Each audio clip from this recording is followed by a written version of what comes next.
नमस्कार, मैं हूँ रेणुका काले। मेरी हिंदी कक्षा हिंदी पथ में आपका स्वागत है। आज हम पढ़ने जा रहे हैं वसंत भाग 2 कक्षा 7 की एक कविता है। शिव मंगल सिंह सुमन ने इस कविता को लिखा है और ये बड़ी ही प्यारी कविता है। हम पंछी उन्मुक्त गगन के, इसका आज हम कविता वाचन भी करेंगे और इसकी व्याख्या, इसका अर्थ भी मैं आपको समझाऊंगी। बहुत ही प्यारी ये कविता है। इसमें पक्षियों के मनोभावों को, उनकी जो एक परतंत्रता को लेकर पीड़ा है उसको व्यक्त किया गया है और बहुत ही प्यारे शब्दों में, बहुत ही मनभावन तरीके से ये कविता सरस प्रवाह में बहती है। तो चलिए इसका पहले हम पढ़ लेते हैं, कविता को पढ़ लेते हैं, कविता का वाचन कर लेते हैं। तो ये कविता कुछ ऐसी है। हम पंछी उन्मुक्त गगन के पिंजरबद्ध न गा पाएंगे, कनक तीलियों से टकराकर पुलकित पंख टूट जाएंगे। हम बहता जल पीने वाले मर जाएंगे, भूखे प्यासे कहीं भली है कटुक निबोरी कनक कटोरी की मैदा से। स्वर्ण श्रृंखला के बंधन में अपनी गति उड़ान सब भूले, बस सपनों में देख रहे हैं तरुगी फुनकी पर के झूले। ऐसे थे अरमान की उड़ते नील गगन की सीमा पाने, लाल किरण सी चोंच खोल चुगते तारक अनार के दाने। होती सीमाहीन क्षितिज से इन पंखों की होड़ा होड़ी, या तो क्षितिज मिलन बन जाता या तंती सांसों की डोरी। नीड़ न दो चाहे टहनी का आश्रय छिन्न भिन्न कर डालो, लेकिन पंख दिए हैं तो आकुल उड़ान में विघ्न न डालो, आकुल उड़ान में विघ्न न डालो। तो ये है कवि शिव मंगल सिंह सुमन की कविता, जिसे आज हम काव्य रस में पढ़ने जा रहे हैं। काव्य रस, जैसा कि मैंने बताया कि कविताओं को पढ़ने का, उसको उसमें डूबने उतराने का, उस काव्य सरिता में डूबने उतराने का अपना ही अलग आनंद है। तो चलिए इसका अर्थ मैं आपको समझाए देती हूँ।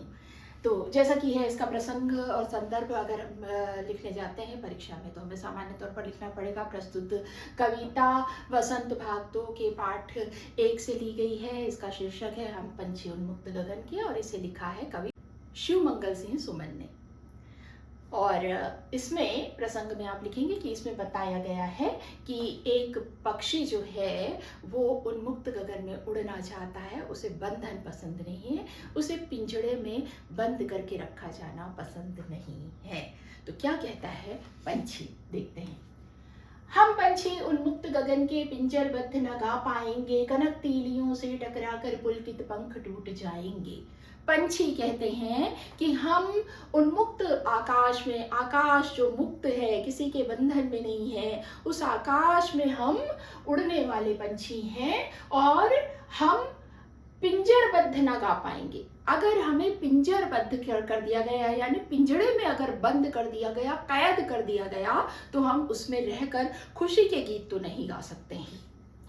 कनक तीलियों से टकराकर पुलकित पंख टूट जाएंगे। और ये सोने का पिंजरा जो है, उसकी जो कनक तीलियां हैं, उसकी जो तीलियां भी सोने की बनी हुई हैं, उससे हमारे पंख, आज़ादी के लिए हम बार बार कोशिश करेंगे उस पिंजरे से पार निकल जाएं, और इस कोशिश में उनमें फड़फड़ाते हुए हमारे जो पंख हैं वो इस सोने के पिंजरे की तीलियों से टकरा कर हमारे पंख जो हैं वो टूट जाएंगे। हम बहता जल पीने वाले, कवि कहते हैं, हम बहता जल पीने वाले मर जाएंगे, भूखे प्यासे कहीं भली है कटुक निबोरी कनक कटोरी की मैदा से। पंछी कहते हैं, कवि के माध्यम से पंछी कह रहे हैं कि हम बहता जल पीने वाले, भाई हमको जो पिंजरा है उसमें कोई पानी दे दो आप कटोरी में, और ये वो ऐसा हमारे फितरत के अनुरूप नहीं है। हम तो बहता हुआ जल, नदियों का जल, तालाबों का जल जो बह रहा है, जो प्राकृतिक रूप से बह रहा है, हम तो वो पीने वाले हैं। ये क्या हमको परोस कर तुम दे रहे हो हमारे पिंजरे के अंदर, हमें ये नहीं चाहिए। हम तो बहता हुआ जल पीने वाले हैं, स्वच्छ जल पीने वाले हैं, कहीं भली है कटुक निबोरी कनक कटोरी की मैदा से। इसके पहले है पंछी कहते हैं कि हम बहता हुआ जल पीने वाले स्वच्छंद लोग हैं और हम भूखे प्यासे मर जाएंगे, है ना। हम भूखे प्यासे रहना पसंद करेंगे, हमको आप आज़ाद छोड़ दो, हमको जल मिलता है मिले ना मिले, खाना मिलता है मिले ना मिले, हम भूख से प्यास से मरना पसंद करेंगे, लेकिन तुम्हारे ये पिंजरे में हमको नहीं रहना है। कहीं भली है कटुक निबोरी, कनक कटोरी की मैदा से। और पंछी कहते हैं कि हमें नीम की निम्बोली होती है ना, निम्बोरी जो उसका फल होता है वो कड़वा होता है ना। नीम कड़वा होता है तो वो भी कड़वा ही रहेगा, उसका फल है भाई।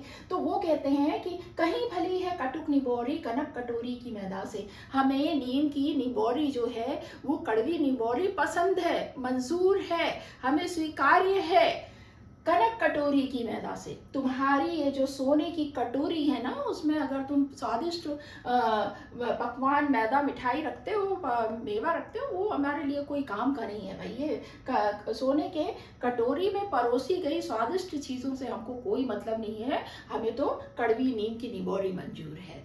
फिर वो कहते हैं स्वर्ण श्रृंखला के बंधन में अपनी गति उड़ान सब भूले, बस सपनों में देख रहे हैं तरु की फुनगी पर के झूले। बड़े ही जो पंछी हैं दुखित होकर कहते हैं स्वर्ण श्रृंखला के बंधन में, ये जो बंधन है सोने की जो श्रृंखला है, जंजीर की तरह ये हमको बांध के रखा हुआ है सोने के पिंजरे में। अगर आपने हमें पिंजरा चाहे सोने का भी क्यों ना हो ना भाई, हमें मंजूर नहीं है। ये पंछी कहते हैं कि हमें सोने की श्रृंखला के बंधन में, सोने की जंजीरों में आपने जकड़ रखा है, बंधन में बांध रखा है। इसके चक्कर में हम क्या हो गया है, अपनी गति, अपनी उड़ान सब भूल चुके हैं। अपनी गति भी भूल गए हैं, अपनी उड़ान भी हम भूल गए हैं।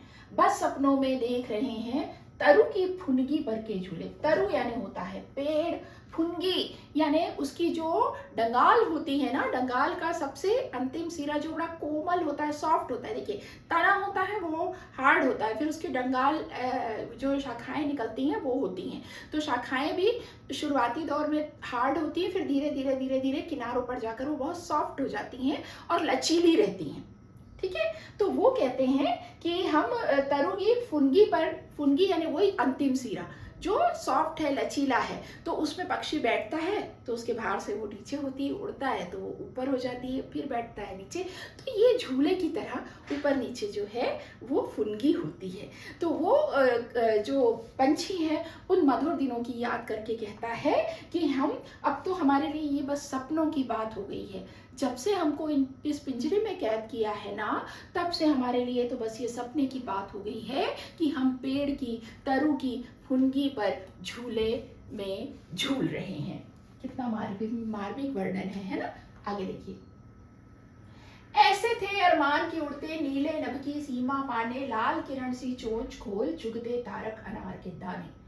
पंछी कहते हैं कि हमारे अरमान, हमारे इच्छा जो है, हमारी आकांक्षा तो ऐसी थी कि हम नीले नभ की यानी नीले आकाश की सीमा पाने के लिए उड़ते चले जाते, है ना। अब आप जानते हैं नीला आकाश तो अनंत है ना। तो वो जो पंछी हैं वो कहते हैं कि हम देखना चाहते थे कि ये आखिर कहाँ तक है, ये आकाश, इसकी सीमा कहाँ तक है। हम इतना उड़ना चाहते थे, हमारे अरमान ऐसे थे कि हम इसकी सीमा कहाँ तक है ये देखने के लिए उड़ते चले जाएं आकाश में। लाल किरण सी चोंच खोल चुगते तारक अनार के दाने। भाई जो पंछी होते हैं वो अपनी चोंच से दाना चुगते हैं, है ना। तो वो कहते हैं कि हम अपनी लाल किरण सी, जो किरण की तरह लाल रंग की है ना। सूर्य की किरणें देखो रिफ्लेक्शन के बाद कई बार लाल प्रतीत होती हैं, है ना। तो वैसे ही उनकी चोंच जो है वो भी लाल सी दिख रही है। और इस चोंच के माध्यम से हम क्या करते, तारक अनार के दाने चुगते। तारक, तारक यानी तारे, आसमान में जो तारे जड़े हुए हैं ना, वो मानो कोई अनार के दाने हैं जिसे कोई पक्षी चुन रहा है। हम उन तारे रूपी अनार के दानों को जाकर चुनते, उनको खाते। यानी असंभव कल्पना जरूर कर रहा है पंछी, लेकिन हौसले उसके बुलंद हैं कि वो ऐसा करना चाहता है। वो स्वतंत्र रहकर ये करना चाहता है, आसमान में उड़ना चाहता है, सीमा आसमान की कहाँ तक है ये देखना चाहता है। आसमान में जो तारे रूपी अनार के दाने हैं उन्हें अपनी लाल चोंच से चुनना चाहता है, चुगना चाहता है। होती सीमाहीन क्षितिज से इन पंखों की होड़ा होड़ी, या तो क्षितिज मिलन बन जाता या तंती सांसों की डोरी। अब इसके परिणाम से भी पंछी अनभिज्ञ नहीं है। वो क्या कहता है, होती सीमाहीन क्षितिज से इन पंखों की होड़ा होड़ी। अब भाई हमने आकाश की सीमा तक पहुंचने का, उसको ढूंढने, उसको पाने का संकल्प लिया है, इच्छा जाहिर की है और उड़ रहे हैं। तो इस प्रयास में क्या होगा, हमारी सीमाहीन क्षितिज से क्या होती, होड़ लगी होती, होड़ा होड़ी होती, प्रतियोगिता लगी होती कि हम वहां तक पहुंच जाएं। इस प्रयास में क्या होता, या तो क्षितिज मिलन बन जाता, या तो हम क्या करते, क्षितिज तक पहुंच जाते, क्षितिज से हमारा मिलन हो जाता, या तंती सांसों की डोरी, या अपने इस प्रयास में हम इतना थक कर चूर हो जाते कि शायद हमारी सांसें ही इतनी तन जाती कि हम ना रहते, हम मृत्यु को प्राप्त हो जाते, है ना। यानी हम अपनी इच्छा पूरी करने के लिए या तो लड़ जाते या तो मर जाते, ये वाली बात है। अंत में पंछी कहते हैं, नीड़ न दो, नीड़ न दो चाहे टहनी का आश्रय छिन्न भिन्न कर डालो, लेकिन पंख दिए हैं तो आकुल उड़ान में विघ्न न डालो, आकुल उड़ान में विघ्न न डालो। कितनी मार्मिक ये इल्तजा है मानव जाति से कि भाई देखिए, पंछी जो है हमारे पर्यावरण का अटूट हिस्सा है, और हम मानव अपने खुशी के लिए, अपने स्वार्थ के लिए क्या करते हैं, उन्हें कई बार पिंजरे में कैद कर देते हैं, और हम ऐसा सोचते हैं कि हम तो बेहतर उनका खाना पीना देख रहे हैं, उनके लिए बहुत अच्छे से खान पान की व्यवस्था कर रहे हैं। लेकिन पिंजरे में कैद पंछी खुश नहीं रह सकता, क्योंकि ये उसकी प्रकृति ही नहीं है, और वो प्रकृति का अटूट हिस्सा है। इसलिए प्रकृति में स्वच्छंद रहना चाहता है, उन्मुक्त गगन में रहना चाहता है। तो पंछी कहते हैं कि नीड़ ना दो चाहे टहनी का आश्रय छिन्न भिन्न कर डालो। नीड़ यानी घोंसला, है ना, पक्षी का घर होता है घोंसला। तो वो कहते हैं कि हमें चाहे तुम नीड़ मत दो, घोंसला मत दो, टहनी का आश्रय भी जो हमारा है, जो हम पेड़ की टहनी में अपना आश्रय बना लेते हैं, घोंसला बना लेते हैं, उसमें बैठते हैं, उसमें सुस्ताते हैं, उस आश्रय को भी तुम तोड़ ताड़ के फेंक दो, तहस नहस कर दो, छिन्न भिन्न कर दो। लेकिन पंख दिए हैं तो आकुल उड़ान में विघ्न न डालो। लेकिन जब ईश्वर ने हमें पंख दिए हैं, पंख क्यों होते हैं, उड़ने के लिए होते हैं। तो जब ईश्वर ने हमें पंख दिए हैं उड़ने के लिए, तो उसे तुम हमें पिंजरे में कैद करके, हमें बंधक बनाकर, हमें इस तरह से पिंजरे में बंद करके हमारी इस उड़ान में तुम विघ्न मत डालो, रुकावट मत डालो, बाधा मत बनो। तो है ना कितनी प्यारी सी कविता, और ये संदेश भी देकर जाती है कि हमें पक्षियों के साथ क्रूरतापूर्ण व्यवहार बिल्कुल नहीं करना चाहिए। वो प्राणी है, प्रकृति का एक अटूट हिस्सा है, पर्यावरण का एक अटूट हिस्सा है, और उनको पंख ईश्वर ने दिए ही इसलिए हैं कि वो उन्मुक्त गगन में विचरण किया करें। इसलिए नहीं कि हम मानव उनको अपनी खुशी के लिए पिंजरे में बंद कर दें, उनको पालतू बना लें। तो ये प्यारा सा संदेश है। तो चलिए, हिंदी पथ में आज हमने पढ़ी है कविता शिवमंगल सिंह सुमन जी की, हम पंछी उन्मुक्त गगन के। इसका वाचन अच्छे से लय के साथ करने का अभ्यास कर लीजिएगा, और कविता का एक्सप्लेनेशन अगर आपने बहुत ध्यान से देखा और समझा है ना, तो आने दीजिए, कोई भी प्रश्न आप बहुत ही सहजता से उसे कर लेंगे। तो आज के लिए इतना ही, मिलेंगे अगली कक्षा में। तब तक के लिए स्वस्थ रहिए, मस्त रहिए, और दीजिए अनुमति हिंदी पथ से अपनी काले मैम को नमस्कार।